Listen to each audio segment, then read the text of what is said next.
Single billionaire young man abandons his pregnant fiancée at the hospital. Years later, he finds a homeless woman selling candy with triplets identical to him. Logan Bennett always knew he was different from other boys. While they played video games, he studied financial reports. While they went out to parties, he attended business meetings. By the time he was 28, he already ran an empire most people would spend a lifetime trying to build. "You were born for this, Logan." His father's voice had echoed in his mind since childhood. Feelings are luxuries men like us cannot afford. And Logan believed that until he met Emily Carson. Emily worked as a nurse at the hospital, where Logan was admitted after a car accident. She had something he had never seen before: genuine kindness. She didn't treat him like billionaire Logan Bennett.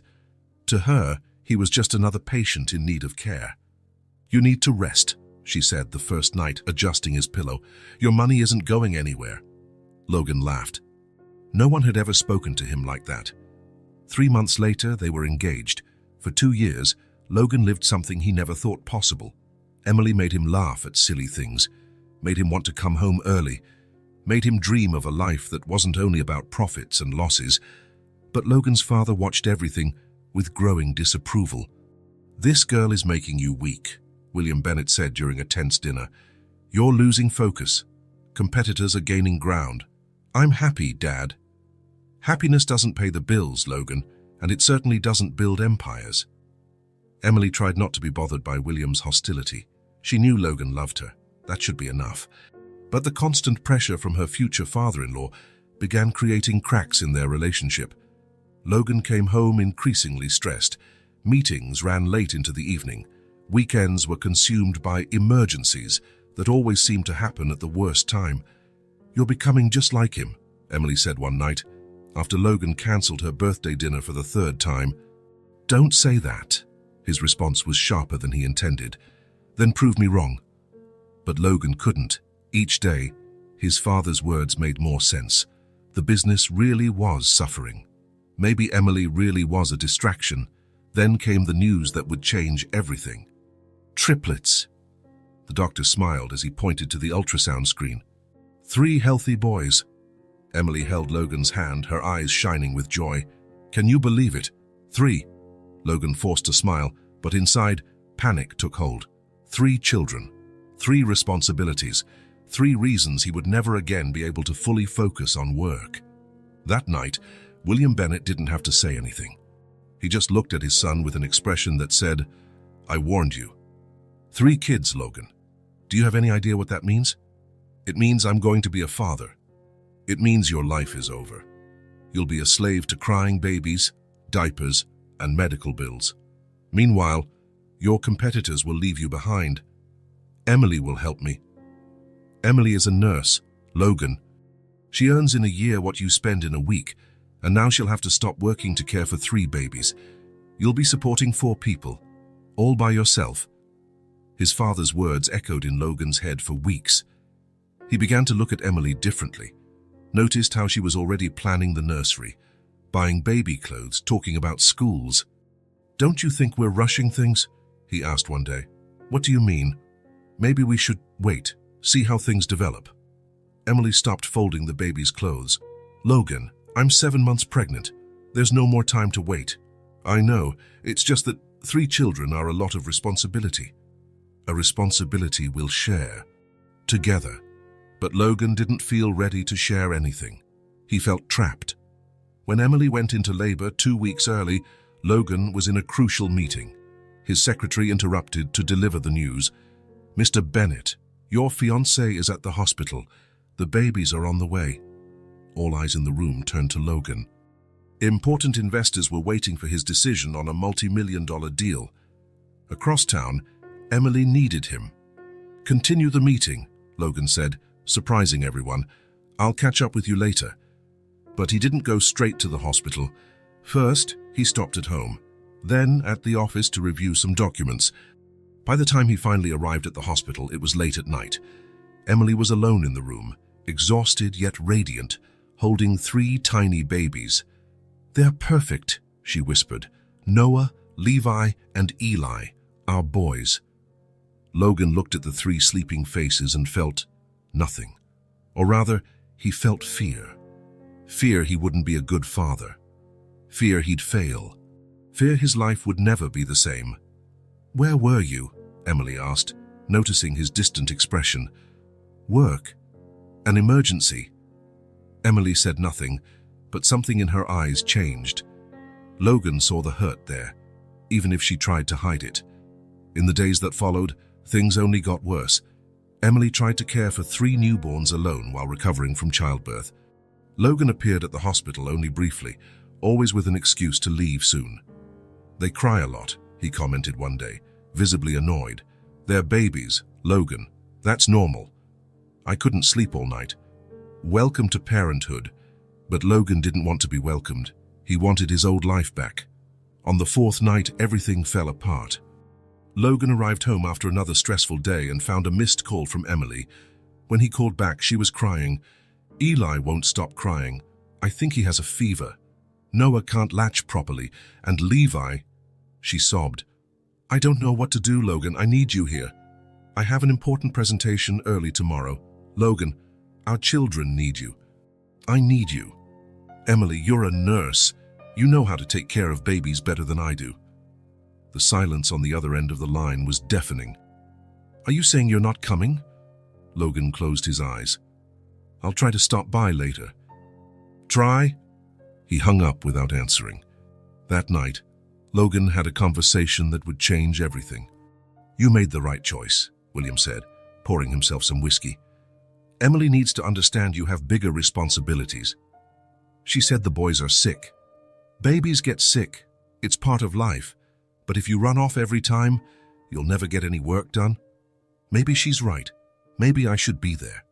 "Logan," his father's voice became more severe, "I raised you to be a leader. Leaders make tough decisions. You can be a mediocre father or an exceptional businessman, but you can't be both." Those words poisoned Logan's mind. For days, he avoided the hospital.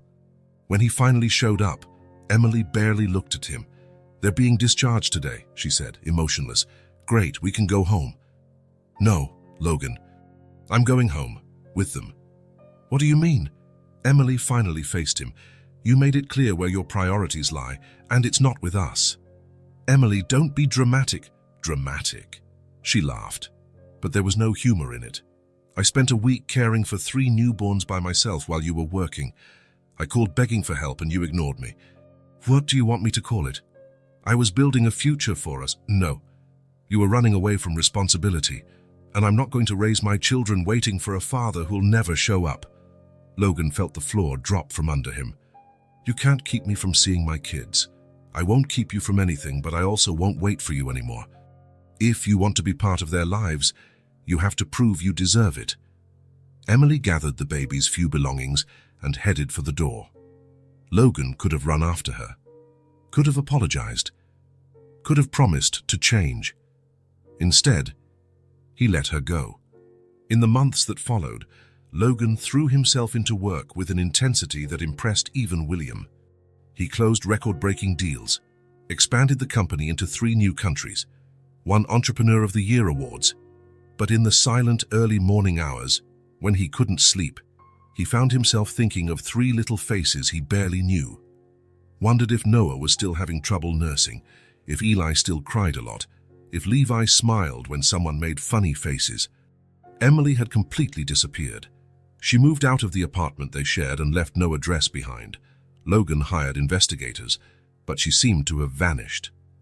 "It's better this way," William would say whenever Logan mentioned the children. "Now you can focus on what really matters." But Logan began to doubt his father was right, especially when he woke up in the middle of the night with a tightness in his chest, feeling he had lost something far more valuable than any business deal. He just didn't imagine he would soon discover where Emily and the boys were, and that the reality would be much worse than any nightmare he could have imagined. Emily Carson always knew life wasn't going to be easy. She lost her parents in a car accident at 16 and had learned to rely only on herself. She worked hard to earn her nursing degree, saving every penny to have a place of her own. When she met Logan, for the first time in years, she allowed herself to dream of having a family. of stability, of love. What a fool she had been. Now standing at the hospital door with 3 babies in her arms and a bag carrying her only possessions, Emily faced a brutal reality. She was completely alone. She had no family, no home. The apartment belonged to Logan, no savings. Every penny had gone to medical exams and baby supplies, and she had nowhere to go. "It's all right, boys," she whispered to the 3 tiny bundles who were now her entire family. "We'll figure this out together." The first days were the hardest of Emily's life. She managed to stay 3 nights in a cheap motel, but the money ran out quickly. With 3 babies to feed and care for, she could barely sleep, let alone work. She tried a few shelters, but they all had enormous waiting lists. She asked for help from some of her former hospital co-workers, but most barely knew her and couldn't take on the responsibility of a single mother with triplets. And that's how Emily Carson, at 26 years old, ended up living on the streets with 3 2-month-old babies. At first, she still had hope. She thought it would be temporary, that she'd find a solution, that maybe Logan would change his mind and come looking for them. But weeks turned into months, and hope turned into bitterness. Emily learned to survive in ways she never imagined. She discovered which churches offered free soup on Sundays. She learned where to get donated diapers. She discovered that some people were generous enough to give a bit of spare change when they saw a young mother with 3 babies. And that's how she started selling candy at a traffic light, not by choice, but out of necessity. With the boys strapped to her in makeshift carriers made of cloth, Emily spent hours under the sun or in the rain, offering candy to drivers who, most of the time, wouldn't even roll down their windows. "Please," she learned to say with the right tone, neither too desperate nor too proud. Candy, gum, cold water. Some days were better than others. Some drivers bought multiple candies and left her the change. Others ignored her completely or, worse, made nasty comments about young people having children they can't afford. Emily learned to swallow her humiliation along with her hunger. The boys grew up seeing the world through car windows. Noah was the quiet one, watching everything with eyes too serious for a baby. Levi smiled at anyone who looked at him, as though he still believed the world was a good place. Eli cried more, as if sensing his mother's constant tension. At night, Emily fed them with formula she managed to buy with the day's earnings. The 3 of them slept huddled against her, under a highway overpass on the outskirts of the city, protected only by a piece of tarp she had found at a construction site. "Mommy will figure it out," she whispered to them on cold nights. "Mommy promises she'll figure it out." But the months turned into years, and a solution never came. Emily completely shut herself off from any possibility of a new relationship. When men approached, either to help or for other reasons, she immediately pushed them away. Love had become a forbidden word in her vocabulary. Love was Logan promising to always be by her side and then abandoning her at the moment she needed him most. Love was believing in a future that never existed. Love was pain, and Emily Carson swore to herself she would never feel that pain again. The boys became her only reason to go on, even on the hardest days, when she was so hungry she could barely stand. Emily found the strength to smile at them, to make up stories, to make them believe that living under a bridge was some kind of big adventure. "Look, Noah," she'd say, pointing at the stars. "They're diamonds in the sky. One day, Mommy will get some for you." Noah, even though he was little, seemed to understand they were just stories. But Levi clapped his hands, excited, and Eli settled down, as if his mother's words were a balm for his small worries. 5 years passed like this. 5 years of daily struggle. 5 years of constant humiliation. 5 years of a woman who once believed in love, learning the only person she could depend on was herself. Emily had no idea that, on the other side of the city, Logan Bennett had become an even richer and more successful man. She didn't know that sometimes he woke up in the middle of the night thinking of her and the children he had abandoned. All Emily knew was that she had 3 boys to protect and would do anything, absolutely anything, to keep them safe, even if that meant spending the rest of her life selling candy at a traffic light, with her heart sealed against any possibility of love. Because for Emily Carson, love wasn't enough. It never was, and it never would be again. Traffic had been stuck for almost half an hour. Logan drummed his fingers on the steering wheel of his black Audi, irritated by the delay. An important meeting waited for him, and he hated being late. 6 years as the absolute CEO of Bennett Enterprises had only made him more impatient. "How much longer?" he asked his driver, checking his watch for the third time in 5 minutes. "Hard to say, sir.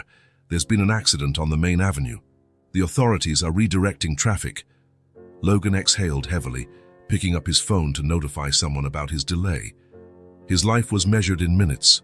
Time was money, and he wasted neither. The light turned red for the third time, and Logan raised his eyes from the phone, tired of waiting. That's when he saw it. A woman who was far too thin, wearing worn-out clothes and her hair in a messy bun, was selling candy among the cars. But that wasn't what caught his attention. It was the 3 children beside her.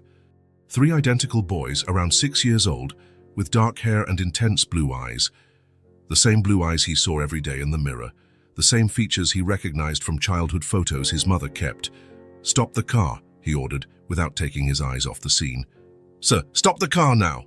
The driver pulled over abruptly. Logan got out without thinking, leaving the door open, ignoring the angry horn behind him. The world around him disappeared. Only those 4 people a few yards away existed. His steps were automatic, as if something pulled him forward. As he got closer, details became sharper. The boys' faces were miniature replicas of his own as a child. The shape of the chin, the arched eyebrows, even the way they furrowed their brows while watching the cars. The woman had her back turned, giving change to a driver. One of the boys noticed Logan first and nudged his brother. The 3 stared at him, curious, as if seeing something familiar in a stranger. Then the woman turned around. Emily. Time froze. Her eyes, which once held so much life and hope, now looked dull, tired, marked by deep, dark circles. Yet, when she recognized him, something flashed in them. It wasn't joy. It was pure anger. "Emily," was all Logan could manage, her name coming out as a strangled whisper. She stepped protectively in front of the boys in a fierce, instinctive move, like a lioness defending her cubs. Her body, once soft and curvy, was now angular, bony, marked by hardship. "You have no right to look at them," she said firmly, not yelling but with an intensity that struck him like a slap. Logan wanted to speak, to explain, to understand, but the words wouldn't come. One of the boys, the most serious-looking one, tugged at the hem of Emily's faded t-shirt. "Mommy, why does that man look like us?" The innocent question fell between them like a stone. Emily didn't answer her son, keeping her eyes fixed on Logan, as though she could force him away by sheer will. Her hands, Logan noticed, trembled slightly. Are they my children?" Logan finally asked, though he already knew the answer. The resemblance was undeniable. "No," Emily replied, with cutting coldness. "They're my children, only mine." She gathered the remaining candy into a battered plastic bag and took 2 of the boys by the hand. The third clung to her skirt, staring at Logan with childish curiosity. "Let's go, boys, it's getting late."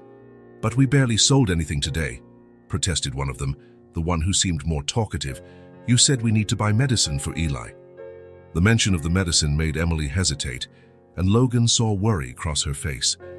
He noticed that one of the boys, presumably Eli, had a dry, repetitive cough. "I can help," he offered, pulling his wallet from inside the pocket of his tailored Italian suit jacket. "Please, let me—" "We don't want your money," Emily cut him off, so fast and furious that Logan actually stepped back. "We don't want anything from you." "Emily, please." "I just want to talk." 6 years too late to talk, Logan." Hearing his name on her lips felt strange, like a song not heard for a very long time. For an instant, Logan saw the Emily from before, the kind nurse who stole his heart, the woman who made him believe he could be more than William Bennett's son. But traffic started moving again. Impatient horns blared. The world rushed back in, shattering the moment. "I have to go," Emily said, already pulling the boys away. "Wait, how can I find you?" Logan advanced, desperate not to lose them again. Emily glanced over her shoulder one last time. Her eyes reflected 6 years of struggle, sleepless nights, and constant worry. How you can't? And then they were gone, blending into the crowd, leaving Logan standing on the sidewalk, feeling more lost than he ever had in his life. The man who controlled $1 billion empire couldn't control the storm of emotions inside him. Mr. Bennett, the board has been waiting for 20 minutes. Logan barely heard his secretary. He was in his office, staring at nothing, replaying that morning's encounter in his mind. The image of Emily, thin and hardened by life, wouldn't leave his thoughts. And the boys, his children. Children he had never met who grew up not knowing their father. Mr. Bennett, cancel, he finally said, his voice sounding distant even to himself. Cancel everything today. But sir, the merger with Tech Global, cancel everything. The shout was louder than he intended, causing the secretary to flinch. Logan took a deep breath, running his hands over his face. I'm sorry, Sandra. A personal emergency has come up. It's urgent. The secretary, long accustomed to his demanding demeanor, only nodded and left. Logan picked up the phone and dialed a number he hadn't used in years. Frank, Logan Bennett, I need your services. Today, it's a matter of life and death. Frank Williams was the best private investigator in the city. Expensive, discreet, and efficient. Logan had hired him before to investigate competitors and close tricky deals, never for personal matters. 3 hours later, Frank was in his office, a man in his 50s, with eyes that seemed to see right through people. I want you to find Emily Carson, Logan said bluntly. And 3 boys, triplets, 6 years old. Frank raised his eyebrows. Any connection to you? Does that matter? It helps my job to know what I'm dealing with. Logan hesitated, twirling a pen between his fingers. They're my children. Frank showed no surprise. He simply jotted something down in his battered notebook. Last known address. No idea. I saw her today selling candy at a traffic light near 42nd Street and 5th Avenue. Describe her appearance and the children. Logan described Emily, thinner than he remembered, longer hair, simple worn-out clothes, and the boys. With details even he was surprised he had noticed. How one seemed shy, always behind the others. How another had a little bandage on his knee and wouldn't stop fidgeting. How the third wouldn't let go of his mother's hand and had that persistent cough. I want everything about them, Logan concluded, leaning forward. Where they live, how they live, what they need. Everything, Frank. This could take a few days. If she has no fixed address, you have until tomorrow. Logan opened a drawer and removed a thick envelope. Consider this an advance. There will be more when you bring me concrete information. Frank gave a humorless smile, taking the envelope without checking its contents. Your money, your rules, any other instructions? Logan thought for a moment. Yes. Be discreet. I don't want her knowing she's being watched. And don't approach the children. After Frank left, Logan spent the rest of the day pacing the office like a caged animal. He called his father 3 times, hanging up before the call connected. What would he say? That he had found the children he abandoned, that the woman he left in the hospital was now selling candy on the street. William Bennett had died 2 years earlier, leaving everything to Logan. In his final months, consumed by an aggressive cancer, he'd confessed he regretted the way he had lived, always putting business above family. Don't make the same mistakes, were his last words. Logan thought he was making peace with the past, taking full control of the company, expanding the business to 3 continents.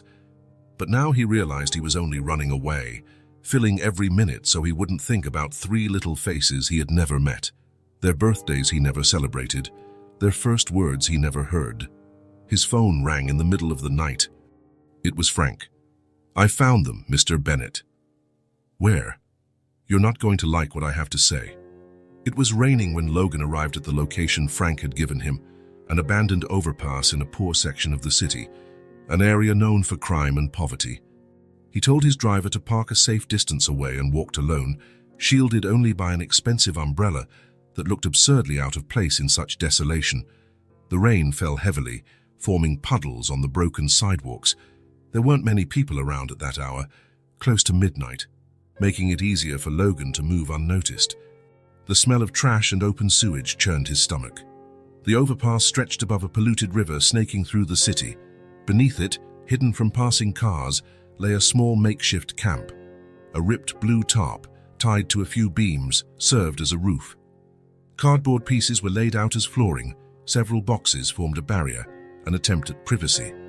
Logan approached cautiously. No one in sight. Maybe Frank was mistaken. Then he saw them. Under the tarp, sleeping on the cardboard, were Emily and the 3 boys, all huddled together for warmth, covered by a single thin blanket that was soaked at the edges where the rain reached. Around them were all their belongings, a few carefully folded clothes in an old backpack, a plastic container with what looked like food scraps, a bag of candy for selling, a few broken toys, a car missing a wheel, a small doll missing an arm, a children's book with crumpled, water-stained pages. The sight hit like a punch to the gut. Logan felt his legs give out. He dropped to his knees in the mud, not caring about his $1,000 pants. The umbrella slipped from his hands, rain now drenching his face, hair, clothes. For the first time in years, perhaps for the first time in his life, Logan Bennett, the ruthless billionaire who closed deals without blinking, felt the overwhelming weight of guilt. Her guilt so strong it physically hurt, as if something were tearing open his chest. Emily slept with her arms around the boys, even in slumber, trying to protect them. One coughed softly. Eli, Logan assumed. Another twitched restlessly, kicking at the blanket. The third buried his face in his mother's shoulder, seeking safety. "What have I done?" Logan whispered to himself, rain mixing with the tears now streaming uncontrollably down his face. "My God, what have I done?" 6 years. 6 years during which he amassed more money than he could spend in 10 lifetimes, while his own children slept in the open air. 6 years building an empty empire, while the woman he once loved fought alone to survive. 6 years missing moments he would never get back. The pain devoured him entirely. It wasn't just guilt, it was shame, regret, a terrible sense of lost time he could never recover, of lives destroyed by his cowardice. One of the boys, Logan couldn't tell which, stirred and opened his eyes for a second. For an instant, father and son looked at each other through the rain. There was curiosity in the boy's eyes, but no recognition. Why would there be? Logan was just a stranger to him, a stranger watching his misery. The boy fell back asleep, and Logan retreated slowly, afraid of waking them, afraid of causing more harm than he already had. He walked back to the car, soaked and forever changed. "Where to, sir?" the driver asked, startled by his employer's state. Logan looked once more at the overpass, at the family he had abandoned, at the life he might have had, at the 4 people sleeping under a torn tarp while he lived in a 4,000-square-foot penthouse. "Home," he replied hoarsely. "And tomorrow, I want you to take me to the best hotel in the city. Book the most luxurious suite they have, 2 bedrooms at least. Any special occasion, sir?" "And then," Logan continued, ignoring the question, "contact my realtor.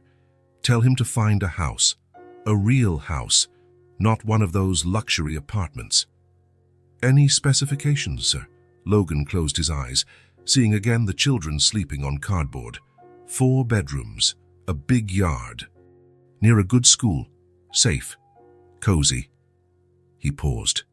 The kind of place where a real family can live, not just exist. The driver nodded, asking no further questions. After years working for Logan Bennett, he knew when his boss didn't want to talk. That night, Logan didn't sleep. He sat in the darkness of his empty penthouse, a glass of whiskey in his hand, making the decision he should have made 6 years earlier. He would no longer run. He wouldn't let Emily and the boys suffer another day. He would do whatever it took to fix what he had broken, even knowing some things once destroyed never go back to what they were. But he would try. Even if Emily hated him forever, even if his children never called him dad, even if he spent the rest of his life proving that he had changed, Logan Bennett finally understood what his father tried to tell him on his deathbed. There was no empire worth having without people to share it with, no success that justified abandoning those who depended on you. At first light, he called Frank again. "I have another job for you," he said, his voice hoarse from a sleepless night. "I want you to buy clothes, food, medicine, toys. Take everything to that address from last night when they're not there. They might refuse it, sir. She doesn't seem like the type who accepts charity. Then be creative. Leave it as if it came from a church or some organization. I don't want them to know it's from me, not yet. It was only the beginning, the first step in a long journey of redemption. Logan knew it wouldn't be easy. Knew Emily had every right to reject him, that she might never forgive him. And Frank, he added before hanging up, I want you to reserve the presidential suite at the Grand Plaza Hotel. Indefinitely. Be ready to take them there anytime. You plan to get them off the streets? Logan looked out the window at the city waking below. I plan to do much more than that. He hung up and stared at the phone for a long moment. Then he opened his desk drawer and took out a small unyellowed envelope. Inside was the only photo he'd kept of Emily, the two of them smiling in a park, before everything went wrong, before he proved he was exactly like his father. For the first time in his life, Logan Bennett wasn't thinking about himself. He was thinking about 3 little boys sleeping in the cold, and the brave woman who protected them alone when he was too much of a coward to stay. And that, more than any lesson his father ever tried to teach him, finally made him a man. 3 days had passed since Logan discovered where Emily and the boys were living, 3 days in which he could barely work, eat, or sleep. The image of them sleeping under that torn tarp haunted him constantly. On the first day, he had Frank drop off a simple package, new blankets, some non-perishable food, and 3 identical teddy bears. Nothing fancy, nothing that would stand out.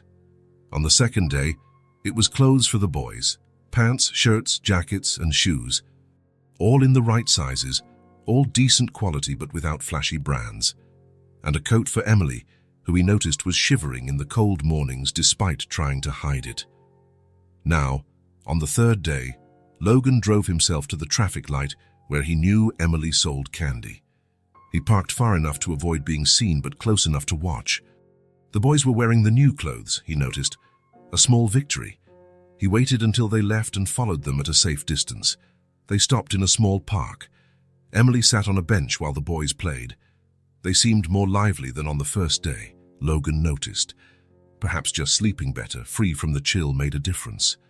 When Emily got distracted helping one of the boys tie his shoelaces, Logan signaled Frank, who quickly placed a bag near their belongings and disappeared. Inside the bag, fresh fruit, sandwiches, juice, and a small box of 3 toy cars. Logan watched from a distance as the boys discovered the bag, their little faces lit up at the food and especially the toys. One of them, Logan guessed Noah, the most serious, looked around warily as if searching for whoever had left the gifts. Emily also looked around, narrowing her eyes. For a moment, Logan thought she might see him, but he was well hidden. This routine continued for a week. Every day, Logan left something new.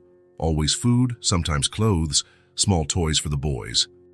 A thicker blanket, a first aid kit, a children's book.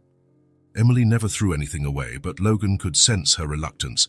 She inspected every item carefully before letting the boys use it, smelled the food, checking if it was spoiled, examined the seams of the clothes, as if looking for something hidden. On the 8th day, Logan decided to take a risk. He left a larger bag than usual. Along with the usual food, there was an envelope with money. Not much. He knew Emily would reject a large sum, but enough for medicine, enough for a motel room on rainy nights. It was a mistake. When Emily found the envelope, her face hardened. She looked around angrily, then tore it to shreds, letting the wind carry the pieces away. Logan felt his heart sink. He had miscalculated. The next day, he went back to the previous routine, leaving only food and essentials. But Emily was now on high alert. She started returning to the overpass by different paths, constantly glancing over her shoulder. It was on the 10th day that she finally saw him. Logan was leaving a bag of fruit when he heard her voice behind him. "So it's you." He turned slowly. Emily was alone, arms crossed, in a defensive posture. The boys were nowhere in sight. "Where are the children?" Logan asked, surprised to see her without them. "Left them with a friend." Her curt answer showed she didn't trust him enough to say more. "What do you think you're doing?" "Trying to help," You think you can buy the kids' affection with a few pieces of fruit. Her voice was sharp, but Logan detected something else beneath it. Exhaustion. Deep exhaustion. I'm not trying to buy anything, Emily. 6 years, she said, stepping closer. 6 years you never looked for me, never cared if we were alive or dead. And now you show up with gifts as if you're some good Samaritan. Logan swallowed hard. I know I did everything wrong. I know I don't deserve forgiveness. Then why are you here? Because I want to help, not for me, for them. Emily let out a bitter laugh. Helping now is easy, isn't it? Now that they can walk and talk and feed themselves. Now that they survived the hardest part. Where were you when Eli had pneumonia at 2? When Noah cried from hunger?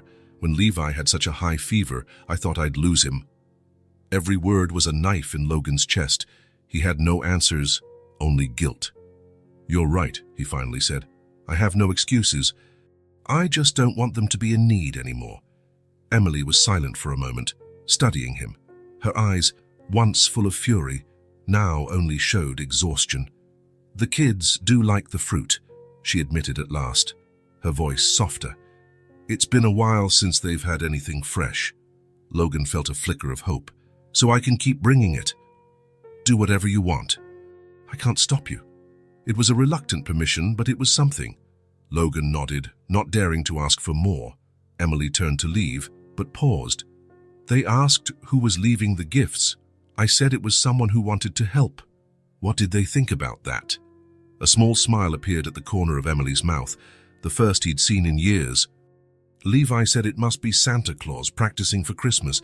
Eli thinks it's an angel, Noah. She hesitated. Noah thinks it's you. Logan's heart skipped a beat. What did you tell him? That you wouldn't know where to find us? Emily adjusted her bag on her shoulder. But he's observant, always has been. He saw you that day at the traffic light and hasn't forgotten. Logan wanted to ask more, but Emily was already leaving. He let her go, understanding that every little step was a victory. In the following weeks, the routine continued. Logan brought food, clothes, toys. Emily didn't confront him again, but sometimes she left little signs that she knew it was him. A short note about something the boys needed, a single piece of fruit set aside as if for him. The boys began smiling more. Even Noah, the most serious, now ran and played with more energy. Eli coughed less. The medicine Logan had left seemed to be working. Levi, always the most upbeat, invented stories about the secret friend leaving gifts. Emily stayed watchful, always on guard, always protective. But Logan noticed small changes. She seemed less tense, a bit less thin. Sometimes, when she thought no one was looking, he saw her smile as she watched the boys playing with something he had left. It was a fragile beginning, a delicate balance between her pride and his guilt, between a past they couldn't change and an uncertain future. Emily still hadn't forgiven him. She might never forgive him. But for the first time in 6 years, there was a small bridge being built across the chasm separating them. A bridge made of fresh fruit, simple toys, and children's smiles. And for now, that was enough. Summer arrived in the city with full force. The humid, suffocating heat covered everything like a blanket that was far too heavy. It was the kind of morning where the asphalt seemed to melt under your feet, and the air conditioning in passing cars became an enviable luxury. Emily woke up earlier than usual. Her body ached, but that was nothing new. She had been living with pain for so long that she barely noticed anymore. What worried her was the dizziness she'd felt since the night before. "Mommy, I'm thirsty," Eli mumbled, rubbing his sleepy eyes. Emily forced a smile. "I'll get you some water, sweetheart." She stood up slowly, leaning on the makeshift wall of cardboard boxes. Her vision went dark for a moment, but she took a deep breath and waited it out. She couldn't afford to get sick. She didn't have that luxury. "Come on, boys. Time to work." Noah was already awake, neatly folding the blanket as Emily had taught him. Always the most responsible, even at 6. Levi was still whining for just 5 more minutes, curled up like a snail. "Today we'll go downtown," Emily said, handing out pieces of the bread Logan had left the day before. "It's busier there." "But it's farther," Noah pointed out, ever practical. You said your legs were hurting yesterday. Emily ruffled her son's hair. Mommy's fine. And there are more wealthy people there who might buy candy. What she didn't say was that it was also closer to the hospital in case Eli had another asthma flare-up. The humid air wasn't helping, and they were running low on medicine. They packed up their few belongings and set off. The sun had barely risen, but the heat was already oppressive. Emily felt sweat trickling down her back as she walked, holding Levi and Eli's hands. Noah walked ahead, carrying the candy bag like a little grown-up. The walk downtown had never seemed so long. Every block made Emily's legs heavier, her breathing more labored. She stopped twice to rest, something she rarely did. "Mommy, are you okay?" Eli asked, his big eyes full of concern. "Just a little tired, sweetheart." Emily forced another smile. "This heat is tough today, isn't it?" In truth, she felt cold despite the sweat soaking her shirt. Her head throbbed, and dark spots rimmed her vision. But she kept going. She had to feed her children. They finally reached the busy corner Emily had chosen. Rushed executives, tourists with maps, locals annoyed by traffic, a good place to sell candy. "Noah, you take these candies. Levi, you take these. Eli, you stick with me today." Eli still had a slight cough, and Emily wanted to keep him close. The boys positioned themselves like little soldiers in a daily battle they knew all too well. The first 2 hours were reasonable. They sold about a third of the candy, enough to guarantee lunch. But the heat only got worse, and Emily felt worse by the minute. "Mommy, there's a man watching us," Noah whispered, tugging on her shirt. Emily turned slowly, knowing who it would be before even looking. Logan was on the other side of the street, inside his air-conditioned luxury car, watching, as he'd been doing almost every day now. She looked away. She didn't have the energy to deal with him today. The light turned red, and Emily stepped among the cars with Eli. "Candy, sir?" "Just $2 a pack." The driver ignored her, windows sealed against the heat and against her. Emily moved to the next car. That's when it happened. A wave of dizziness hit her so hard she staggered. The candy fell from her hands. She tried to steady herself, but her legs wouldn't respond. The world spun, colors blurring together. She heard Eli calling Mommy, as though from far away. Then darkness. Logan had been watching Emily and the boys for nearly an hour. This had become part of his routine in recent weeks. He didn't interfere, just made sure they were safe and that no one bothered them. He immediately sensed something was off. Emily looked paler than usual, unsteady on her feet. He saw her stop to rest twice on the way downtown, something he had never seen her do. "She's not well," he muttered to himself. When the light turned red and Emily crossed between cars, Logan leaned forward, tense. Something was wrong in the way she moved. Then she collapsed. Logan didn't think. In seconds, he was out of the car, running between vehicles, ignoring horns and curses. By the time he reached Emily, Eli was already kneeling beside her, crying. Noah and Levi were rushing over, fear all over their faces. "Emily!" Logan dropped to his knees, touching her face. She was burning with fever. "Emily, can you hear me?" She didn't respond. Her breathing was shallow, her pulse weak and fast. "What's wrong with Mommy?" Levi asked, tears streaming down his cheeks. "She's sick," Logan replied, scooping Emily into his arms. She was so light, so frail. "I'm taking her to the hospital. Come with me, quickly." The boys hesitated. Noah took a step forward, protective. "Mommy said not to go with strangers." "I'm not a stranger," Logan said, heart clenching at those words. "I'm a friend of your mommy from a long time ago, and she needs help right now." Noah looked at his brothers, then at Emily unconscious in Logan's arms. He made a decision with a maturity far beyond his years. "Let's go with him," he told his brothers. "Mommy needs a doctor." Logan ran back to the car, all three boys at his heels. He carefully placed Emily in the back seat. "Get in, all of you, hurry." The boys squeezed in beside their mother, small hands clutching hers as if they could keep her from slipping away. "Central Hospital," Logan ordered the driver. As fast as possible. The car sped through traffic, hazard lights flashing. Logan looked back at Emily. Her face was ashen, her lips almost white. How long had she felt this way? Why hadn't she asked for help? He knew the answer. Pride. The same pride that kept him from looking for her for 6 years. Is she going to be okay? Eli's small voice brought him back. Logan looked at the boy, his son, and felt a lump in his throat. Yes, she'll be fine, I promise. It was a promise he intended to keep at any cost. Central Hospital was the best in the city. The doctors recognized Logan immediately. The pediatric ward was named Bennett, thanks to a donation from his family. Emily was rushed to the ER. Logan stayed in the waiting room with the boys, all three so silent and scared it broke his heart. "You must be hungry," he said, realizing it was past noon. "Let's get something to eat while we wait." In the cafeteria, Logan watched how they ate slowly, politely, as if they were afraid the food would vanish if they weren't careful. Levi, usually talkative, was quiet.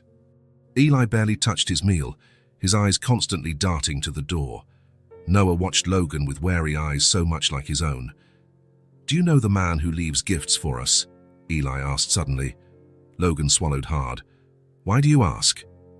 "Because you smell like apples, like the apples that appear in the gifts." Logan didn't know what to say.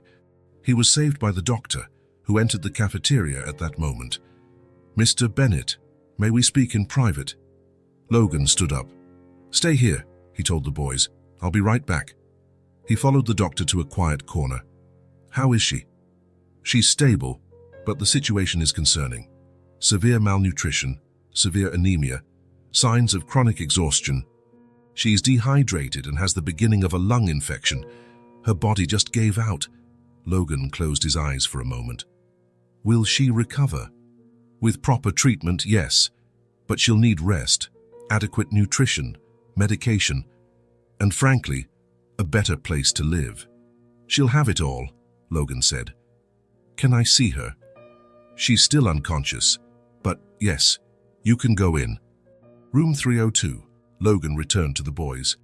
"Your mum's going to be okay, but she needs to rest in the hospital for a while. Do you want to see her?" 3 little heads nodded in unison. Emily looked even smaller in the hospital bed, hooked up to tubes and monitors. Logan felt the crushing weight of guilt to see how thin she'd become. How had he not realized before how sick she was? The boys approached the bed hesitantly. Eli was the first to touch Emily's hand. "Mommy," he whispered, as if afraid to wake her. "We're here." Logan felt tears burn his eyes. He cleared his throat, trying to keep it together. "The doctor said she'll sleep for a few hours. She needs to rest to get better." "What about us?" Noah asked, ever practical. "Where do we stay?" It was a question loaded with meaning. Logan knew he couldn't take them back under the overpass. He also knew Emily would be furious if he made decisions for her children without permission. "Why don't you stay with me until your mom gets better? I have a hotel suite close by with comfy beds and a TV." He tried a smile. "And we can order pizza." "What's pizza?" Levi asked, curious. Logan's heart broke a little more. His children had never eaten pizza. "It's the best food in the world," he said, trying to sound excited. "You'll love it." The hotel was luxurious, but Logan had asked the staff to be discreet. The boys stared wide-eyed at everything: the chandeliers, the plush carpets, the mirrored elevator. In the suite, they froze at the entrance, as if they feared dirtying something. "Come in," Logan encouraged them. "This place is for you." Slowly, the boys stepped forward. Levi was the first to gather courage, running and jumping on the huge bed. "Head so soft," he yelled, laughing for the first time since Emily collapsed. Eli joined him, and soon even Noah relaxed a bit, testing how far he could sink into the sofa. Logan watched them, amazed. His children, his boys. How had he missed 6 years of their lives? He ordered pizza as promised and watched in fascination as they took their first bites, eyes widening at the taste. After dinner, Logan improvised bath time. None of the boys had ever used a bathtub, so he helped them, noticing with sadness their protruding ribs, the small bruises from a life far too harsh for such young kids. He dressed them in new pajamas he'd asked the reception to buy and told them a made-up story until all 3 fell asleep, exhausted by the day's turmoil. Logan watched them for a long time. Then he called the hospital. Any change in the patient in room 302? She woke up briefly, sir, asked about her children and went back to sleep. Thank you. I'll be there in the morning. Logan looked at the sleeping boys. Tomorrow he'd face Emily's fury. Tomorrow she'd probably try to take them away, go back to the streets, to the pride that kept her going. But tonight, just for tonight, his children were safe, clean, well-fed. And that was all that mattered. Emily woke up disoriented. The bright hospital light hurt her eyes. She tried to sit up, but her body felt like lead. Where? She murmured, her throat dry. Central Hospital, answered a familiar voice. You passed out on the street yesterday. Emily turned her head with effort. Logan was sitting beside the bed, dark circles under his eyes indicating he hadn't slept. Panic struck her like lightning. My children. Where are my children? Calm down, Logan said, standing up. They're fine. They're here. He opened the door a bit wider, and there they were, her 3 boys, cleaner than she'd ever seen them, wearing new clothes, freshly washed faces, and, most surprisingly, smiles. Mommy! Eli ran to the bed, followed by his brothers. You're awake! Emily felt tears in her eyes as she hugged them, too weak to squeeze as tightly as she wanted. They smelled like expensive soap and children's shampoo. We slept in a hotel, Mommy, Levi said excitedly. The bed was huge, and we ate pizza. And we took a bubble bath, Noah added more calmly, but just as excited. With foam. Emily looked at Logan, who stood back to give them space. She should be furious. She should yell at him for taking her children, for making decisions about them. But she couldn't. Not when she saw how happy they were. Clean, healthy, cared for better than she'd managed in years. Are they okay? She could only manage that question, her voice trembling. Logan nodded, understanding how profound that simple question was. They're great. They ate well, slept well. They're amazing kids, Emily. She closed her eyes for a moment, letting relief wash over her. When she opened them again, there was a new resolve there. It's not for you, she said softly, so only Logan could hear. It's for them.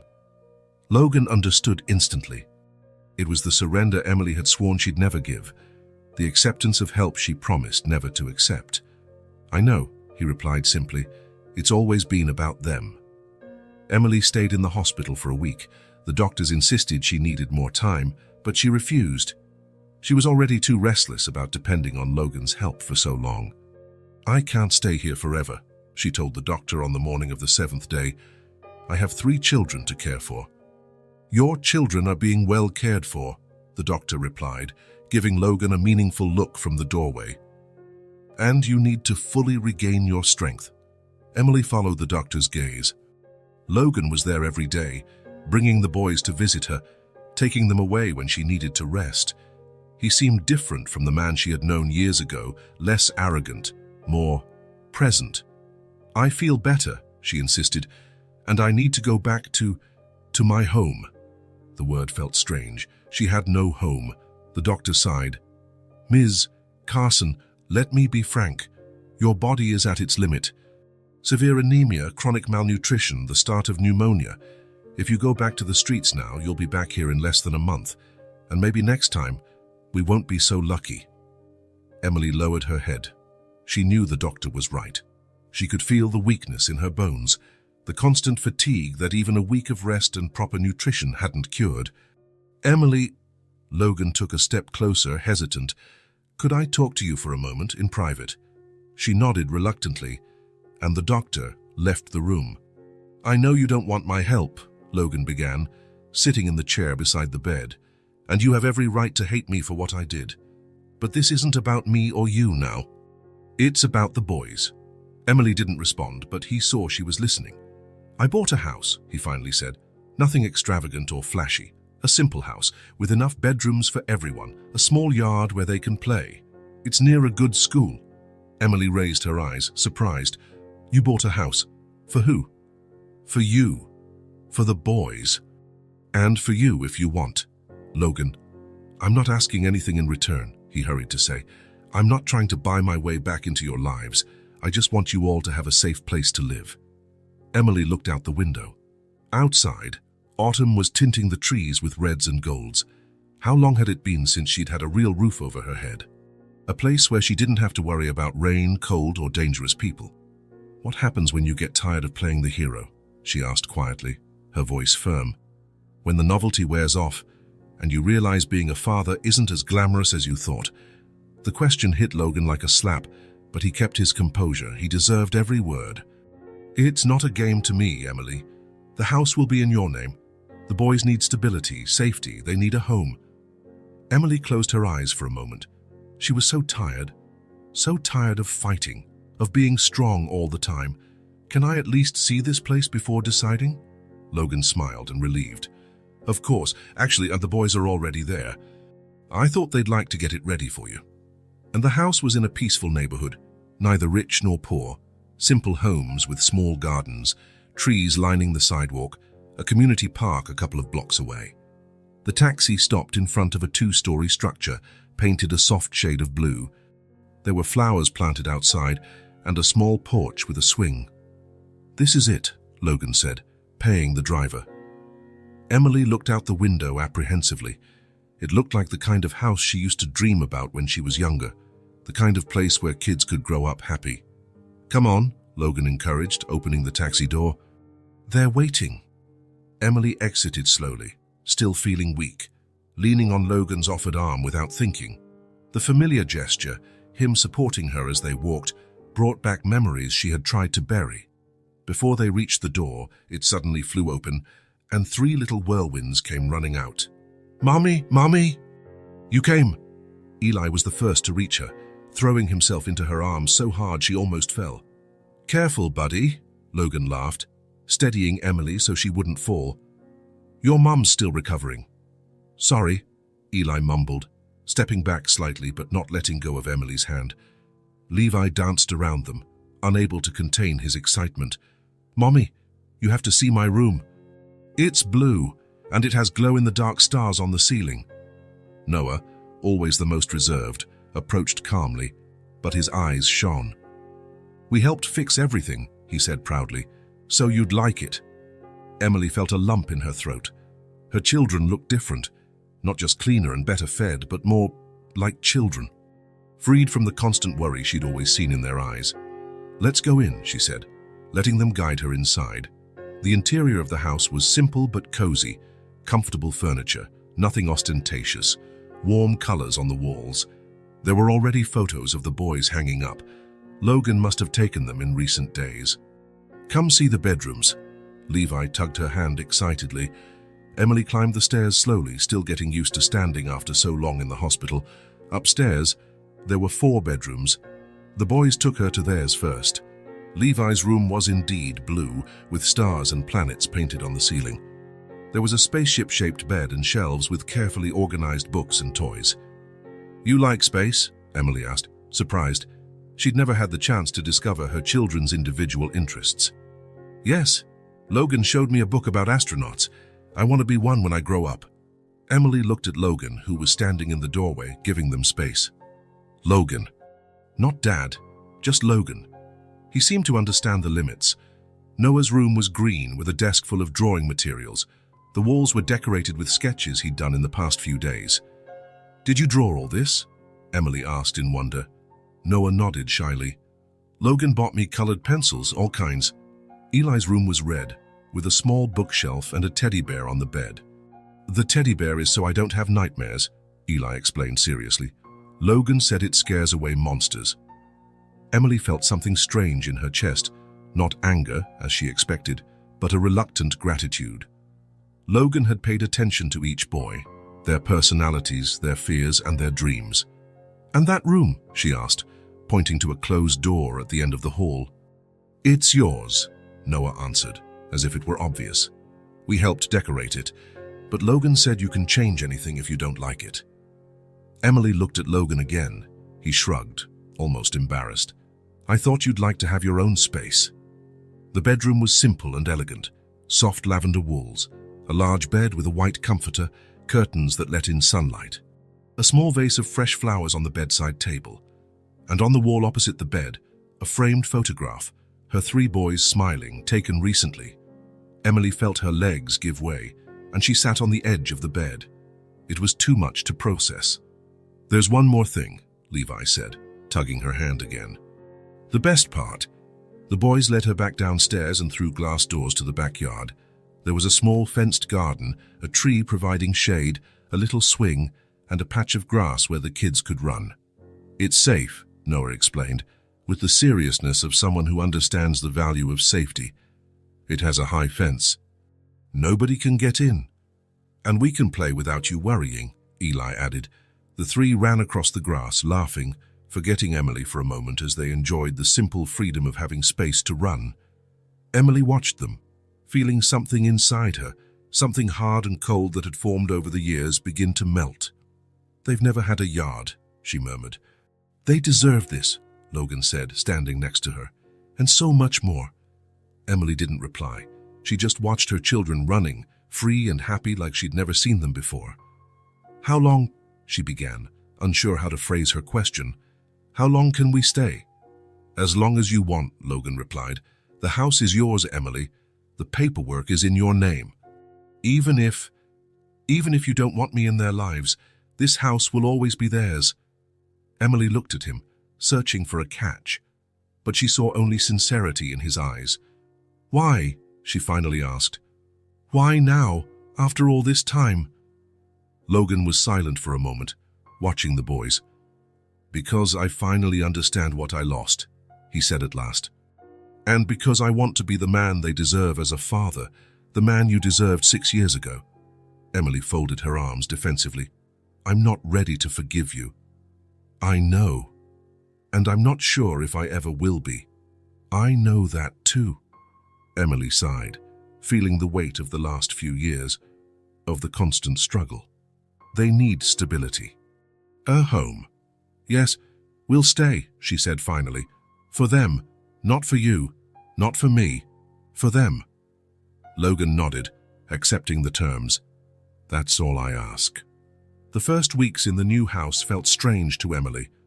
After so long living day to day, fighting just to survive, the idea of having a safe place and guaranteed meals felt almost unreal. She still woke up at night, panicked, thinking she was under the overpass in the rain. She still saved leftovers, unable to throw away what remained, storing it for hard times. Logan noticed these habits but never commented. He kept a respectful distance, visiting regularly but never staying too late.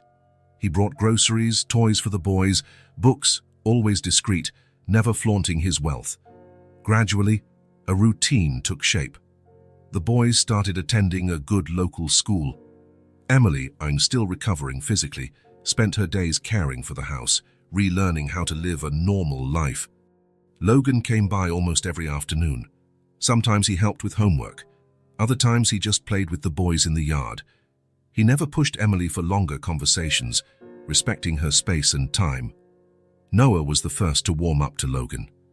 The quiet, observant boy discovered Logan could draw.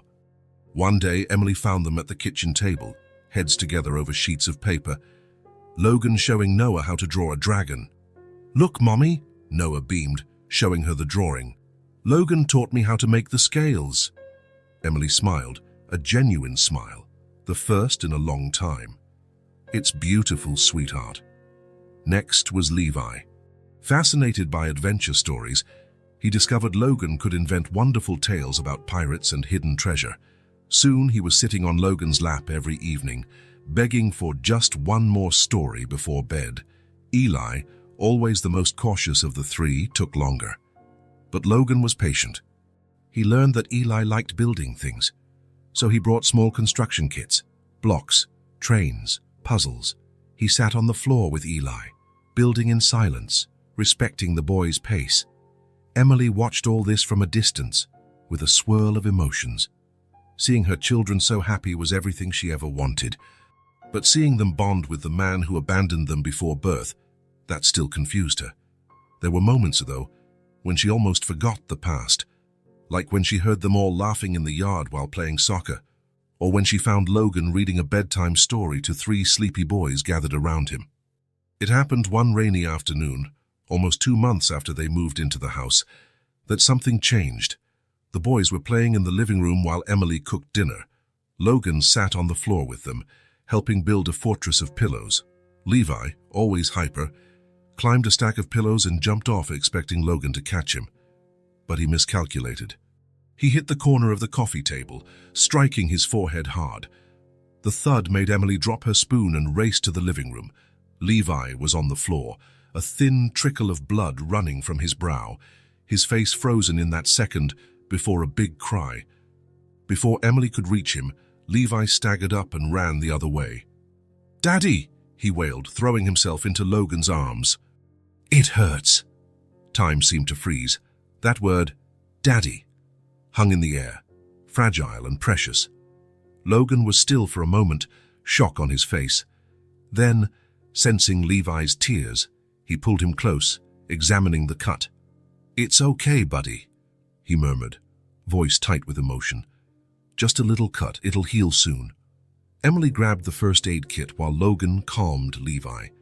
When she came back, Noah and Eli were clinging to Logan too, scared by the blood. "It's nothing serious," Logan assured everyone while Emily cleaned the wound and applied a bandage. "See, Mommy fixed it," Levi sniffled, wiping his tears. "Thanks, Mommy, thanks, Daddy." There it was again, that word, and this time Logan couldn't hide his feelings. His eyes shone with unshed tears, and he cleared his throat, turning away slightly. "You're welcome, buddy," he said in a rough voice. "How about we finish our fortress now?" The boys soon forgot the incident, back to their game. Logan excused himself, saying he needed the bathroom. Emily saw him hurry upstairs. Minutes later, when she went to get more pillows from Eli's room, she passed the bathroom. The door was slightly ajar, and through the gap she saw Logan sitting on the edge of the tub, face in his hands, silently crying. Emily paused, startled. In all the years she had known him, she had never seen him cry, not even when they broke up, when she left the hospital with the babies. Never. She moved away without a sound, an unfamiliar sensation in her chest. It wasn't forgiveness, not yet. But maybe it was the beginning of understanding. In the days that followed, Daddy became common in the boys' vocabulary. Levi first, then Eli, and finally even cautious Noah. It wasn't forced or rehearsed, it felt natural, like the empty space in their lives finally found a name. Emily didn't intervene. She didn't correct them. For the first time, she didn't feel anger hearing her children call someone else family. And when she watched from afar, seeing Logan tie Eli's shoelaces, or help Noah with a difficult task, or lift Levi into his arms after a fall, something inside her, a feeling long forgotten, began to stir again. Trust. She was still afraid, still not completely trusting. She still woke some mornings afraid it would all vanish, that they'd return to living under a highway overpass, that Logan would abandon them again. But each day, that fear shrank a little. And with every daddy she heard from her children's lips, another small crack formed in the wall she had built around her heart. 4 months had passed since Emily and the boys moved into the house. Winter arrived with frosty mornings and long nights. The house, once just a place to stay, began to feel like a true home. Emily watched snowflakes from the kitchen window as she prepared breakfast. Outside, our people walked briskly in heavy coats, braving the cold wind. She couldn't help but think about what this winter would have been like if they were still under the overpass. A shiver ran down her spine, unrelated to the temperature. "Mommy, do I have swimming class today?" Levi burst into the kitchen, still in pajamas, hair sticking up everywhere. Emily smiled, pushing aside the dark thoughts. "Yes, after school." "Eat your breakfast?" Soon Noah and Eli joined him, yawning and rubbing their eyes.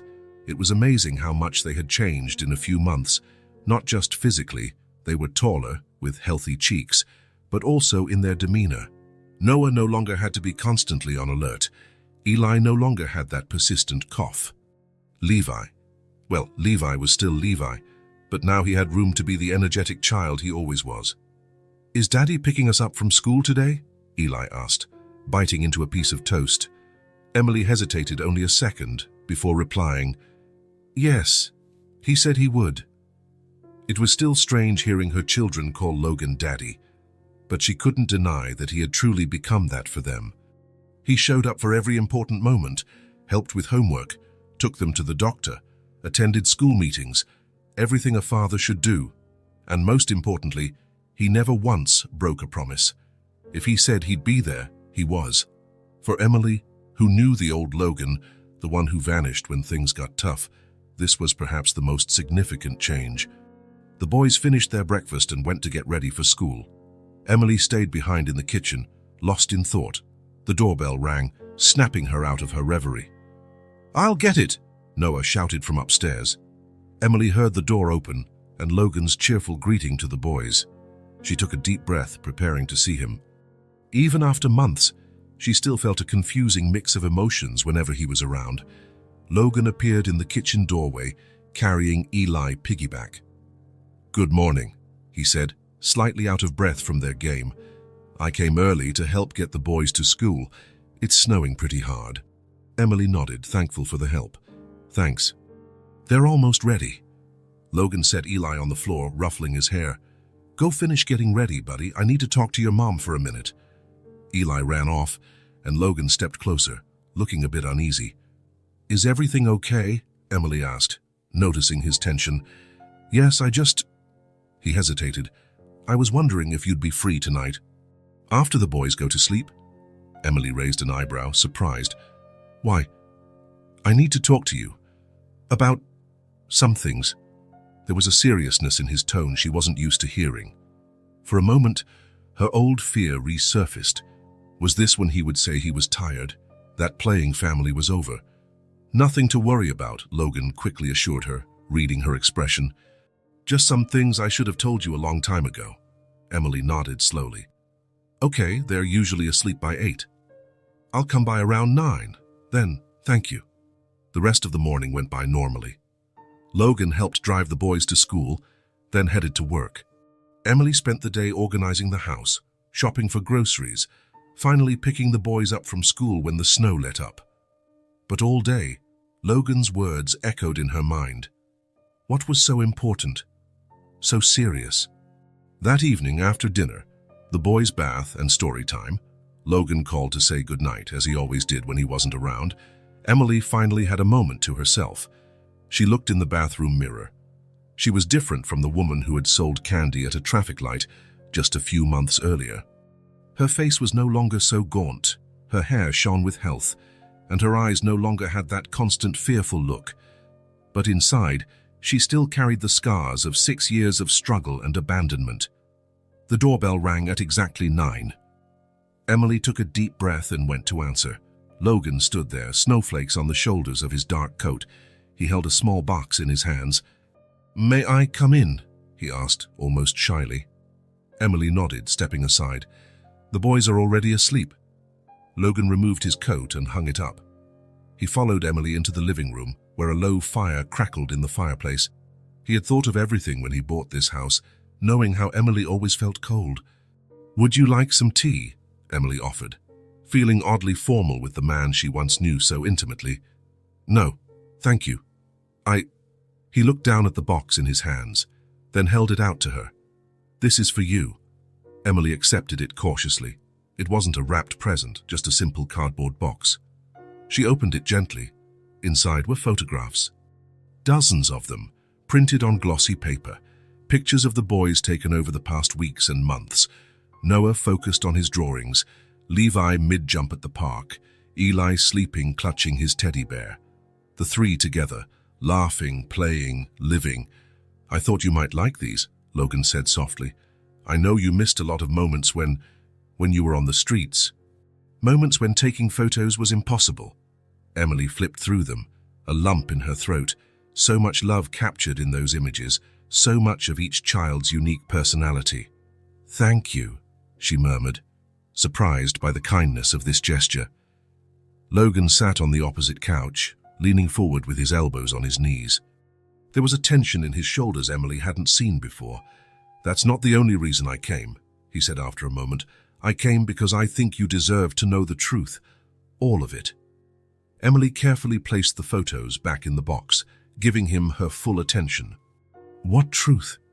Logan ran his hands over his face, a weary gesture that made him look older than his 30-something years. "About why I did what I did, why I left you all." Emily tensed up. They had never spoken openly about those days. They tiptoed around it like a wound still too raw to touch. "You don't have to—" "I do," Logan gently interrupted. "I've carried this inside for 6 years, and you deserve to know, even if it changes nothing." Emily nodded slowly, bracing herself for what he would say. Logan took a deep breath, as if summoning courage.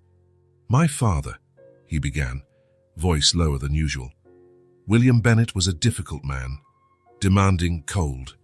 He built an empire by being ruthless in business and just as ruthless at home." Emily knew some of the story. Logan rarely spoke about his father in the old days. "I grew up hearing that feelings were weaknesses, that real men didn't show emotions, that success in business was the only measure of worth." Logan got up, restless, walking to the window. Outside, the snow continued falling silently. "I hated how my father acted," he continued, his back still turned. "I hated how he treated my mother, how he treated me. I swore I'd be different, that I'd never be like him." He let out a bitter, humorless laugh. "And in the end, I became exactly like him. Cold, distant, obsessed with work. I put success, money, his approval above everything else, above you, above our children." Logan turned to face her, and Emily saw something new in his eyes, pure vulnerability. "When we found out it was triplets, I panicked. 3 babies at once felt impossible. And my father kept saying my life was over, that you were a distraction, that kids were just a burden holding me back." Emily felt a wave of anger at those words. "So you chose to believe him?" "Yes," Logan admitted, voice filled with shame. "And it was the worst decision of my life, the most cowardly." He walked back to the couch, sitting closer to her this time. "When you went into labor, I was in a big meeting. I thought it was important at the time. Now I realize nothing that day was more important than being by your side." Emily remembered that day vividly. The pain, the fear, the crushing loneliness. "I got scared. I ran. I thought you'd be better off without me since I clearly wasn't ready to be a father." Logan shook his head, disgusted with himself. "But I was wrong. Terribly wrong. I missed my children's growth, their first steps, their first words. And you—" His voice broke. "You suffered because of me. I should have supported you from the start. Instead, I left you alone when you needed me most." Emily felt tears forming, but she refused to let them fall. She had promised herself years ago she would never cry over Logan Bennett again. "Why are you telling me this now?" she asked, struggling to keep her voice steady. Logan raised his eyes to meet hers. "Because these last few months, I've learned more about being a man, about being a father, than I have in my entire life. And I learned it from them, Noah, Levi, Eli, and from you." He leaned forward, words coming quickly now. "My father died 2 years ago. On his deathbed, he told me he regretted everything, how he lived, how he raised me. He said not to make his mistakes. Back then, I thought it was just a dying man's ramblings. Now I understand what he meant." Logan paused, swallowing hard. "I don't want to be his reflection. I don't want my kids growing up believing money and power are more important than family. I want them to be proud of me, not ashamed. I want to be there for them. I want—" His voice faltered again. "I want to be worthy of every daddy they say." The silence that followed seemed to vibrate with the intensity of his confession. Emily felt her chest tighten with conflicting emotions, old anger for the abandonment, reluctant gratitude for his recent help, and something else she wasn't ready to name. "Why did it take so long?" she finally asked. 6 years, Logan. 6 years you never cared if we were alive or dead." Logan closed his eyes, pain clear on his face. "I have no excuses, only explanations, which I know aren't enough.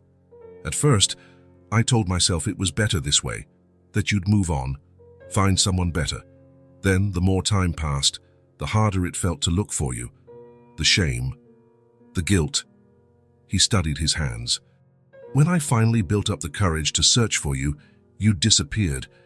No one knew where you went. I hired investigators, but it was like you vanished." "Because I was on the streets," Emily said, her voice hard. "Because I had nowhere to go after you abandoned us." Logan nodded, accepting the accusation. "I know there's nothing I can say or do to erase what happened, the damage I caused. the years I lost. I can only try to be better now. For them, and if you'll let me, for you too." Emily was silent for a long moment, processing everything she'd heard. Part of her wanted to scream at him, to throw in his face every cold night, every missed meal, every humiliation she endured because of his cowardice. But another part, a part she tried to ignore, saw the sincerity in his eyes, the real change in his actions over the past few months. "They love you," she said finally. "You've become the father they always wanted." "And you," Logan asked, hesitant, "do you think you could ever forgive me?" Emily got up, needing distance. She walked to the fireplace, watching the flames dance. "I haven't forgotten what you did," she said deliberately. "The scars are still here. They probably always will be." She turned to face him. "But I see who you're trying to be. Not for me, but for them. And that means something." Logan waited, barely breathing, sensing there was more to come. "You have your chance now, Logan. You'd better honor it. Because if you hurt them again, if you disappear from their lives the way you did before..." She didn't need to finish the threat. "I understand," he said, standing up as well. "And I promise I won't let them down. Or you." Emily nodded, feeling a weight lift from her shoulders, not completely, but enough to breathe easier. "It's late," she said, quietly indicating the conversation was over. Logan got the hint. He picked up his coat and walked to the door. Before leaving, he turned around once more. "Thank you for listening, for letting me be a part of their lives." Emily didn't reply, but she held his gaze. There was a silent understanding between them now. It wasn't forgiveness, not yet. But maybe it was the beginning of something new, something built on truth instead of illusions. After Logan left, Emily went back to the living room and picked up the box of photographs. She examined each picture carefully, her children's smiles, the sparkle in their eyes, the security that now surrounded them. 6 years of pain wouldn't vanish overnight, but maybe, just maybe, they could start building a future where that pain wasn't the center of everything. Spring arrived gently, bringing flowers to gardens and a new lightness to the family that, a few months earlier, had seemed impossible. It wasn't a sudden change, just small moments accumulating, transforming everyone's dynamic. After that night, Logan opened his heart. The barriers didn't disappear completely, but became less impenetrable. Emily began smiling more around him. Sometimes she saved a bit of dessert just for him, small gestures but meaningful. The boys, now almost 7, were thriving. Noah, still the most serious, proved to be an excellent student. Levi channeled his boundless energy into sports and theater. Eli, the most sensitive, revealed a surprising musical talent, singing with a voice that moved everyone. On a sunny April morning, as Emily prepared coffee, Logan arrived earlier than usual. He looked like he'd had a restless night, but there was a determined glint in his eyes she hadn't seen before. "Did something happen?" she asked, handing him a cup. "I made a decision last night," Logan replied, taking the coffee. "I'm leaving Bennett Enterprises." Emily almost dropped her cup. "What? I'm stepping down completely. I already spoke to the board this morning. I'm selling my shares." Emily stared at him, confused. The company had been everything to Logan, or so she thought. "Why?" "Yesterday I missed Noah's science fair because I was stuck in a teleconference with investors in Tokyo." She remembered Noah had asked for his father several times, looking expectantly at the school door. His disappointment when he realized Logan wasn't coming was something Emily preferred to forget. "When I got home last night," Logan continued, "I found his project on the kitchen table, a perfect solar system. He left a note, for Dad to see when he has time." Logan set his cup down, eyes shining with determination. "That's when I realized I was following exactly in my father's footsteps, placing the company above all else, missing moments that never come back. I don't want my kids growing up writing notes to a dad who never has time," he concluded. "I don't want to be just a weekend figure." "But the company was everything to you," Emily said, still trying to wrap her mind around it. "Your father's legacy." "My father's legacy almost destroyed our family," Logan said firmly. I won't let it keep separating us." "So what will you do?" Logan smiled, looking suddenly lighter. "I'll be a father, full-time, and maybe one day I'll start something new, something smaller, more meaningful, something that lets me be there for every play, every game, every important moment." Emily felt a strange emotion rising in her chest. Seeing Logan consciously choose family over everything else, even the empire his father built, touched a part of her she thought had died long ago. That afternoon, when the boys came home from school, Logan was waiting at the door. It wasn't unusual for him to be there, but something about him was different. He wasn't checking his phone or looking rushed. He was simply present. "Daddy!" Levi shouted, running into his arms. "Hey, buddy!" Logan laughed, lifting him up. "How was school today?" "Look what I made in art class." Eli joined them, holding out a colorful drawing. "That's awesome, Eli. We'll hang it on the fridge." Noah approached more slowly, cautiously. "Did you see my science project?" he asked, hesitant. Logan knelt to meet his son's eyes. "I did. It's the best solar system I've ever seen. And guess what? I have a surprise for you." The three boys gathered around, curious. "Starting today, I'll be home every day when you get back from school. So I'll be at every game, every show, every meeting. I'm not missing anything anymore." "You're not working anymore?" Noah asked, always perceptive. "I'll work on something different, something that lets me be with you a lot more." "Promise?" Eli asked, his big blue eyes fixed on his father. "I promise," Logan replied, with a seriousness that even Emily, watching from the kitchen door, found moving. "And this time, it's a promise I'll never break." The following weeks brought a remarkable transformation.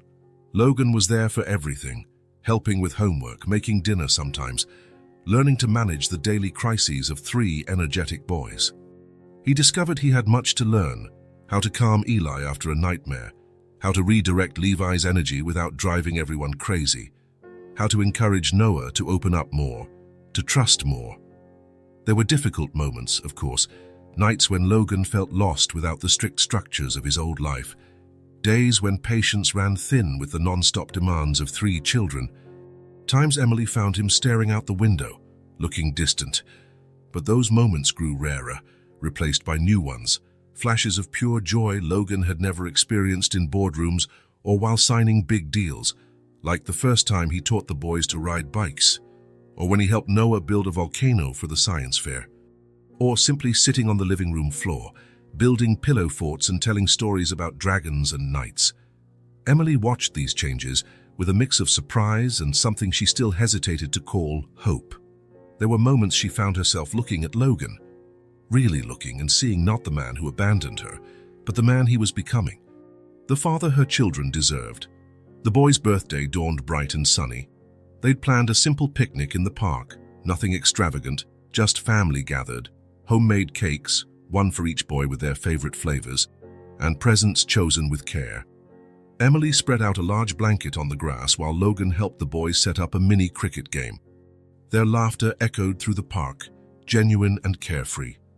"Mommy, look!" Levi shouted, hitting the ball with surprising strength for his size.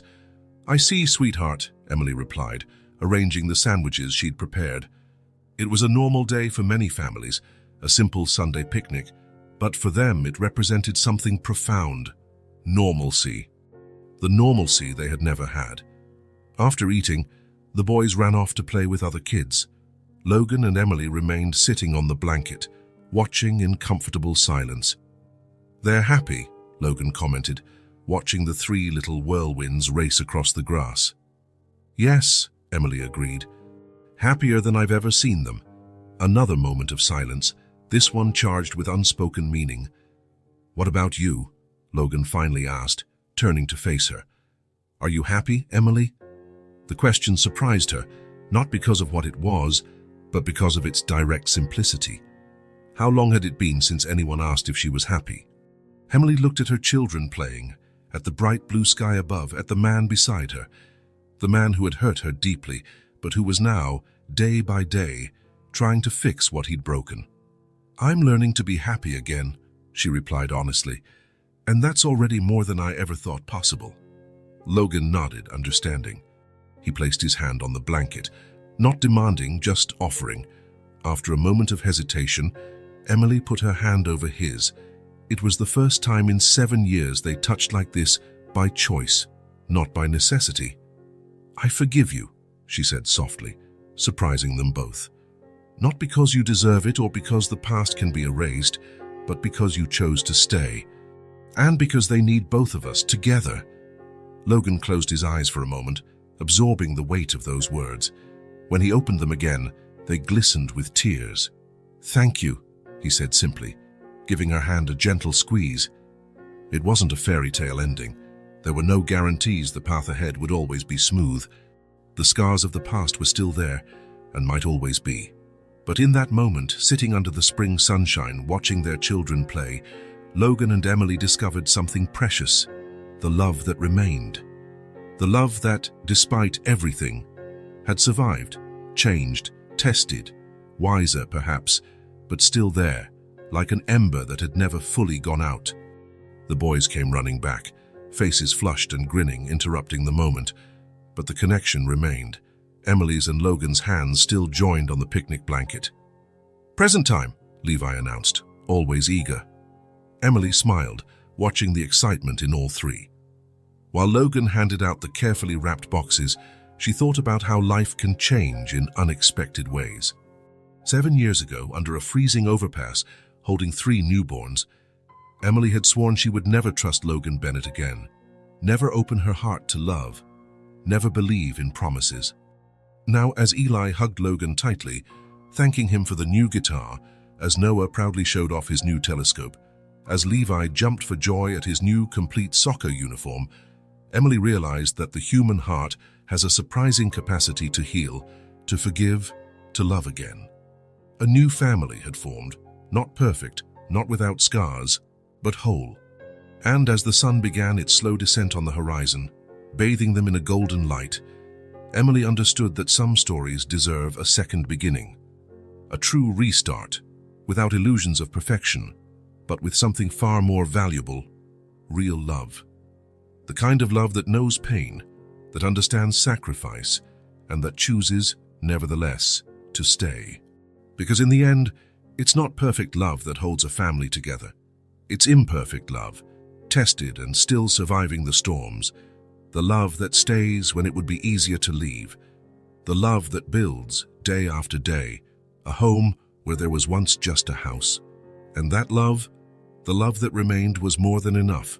If this story touched your heart, subscribe to the channel and turn on notifications so you don't miss the next ones. Leave a like because it helps this story get recommended to more people. See you in the next story.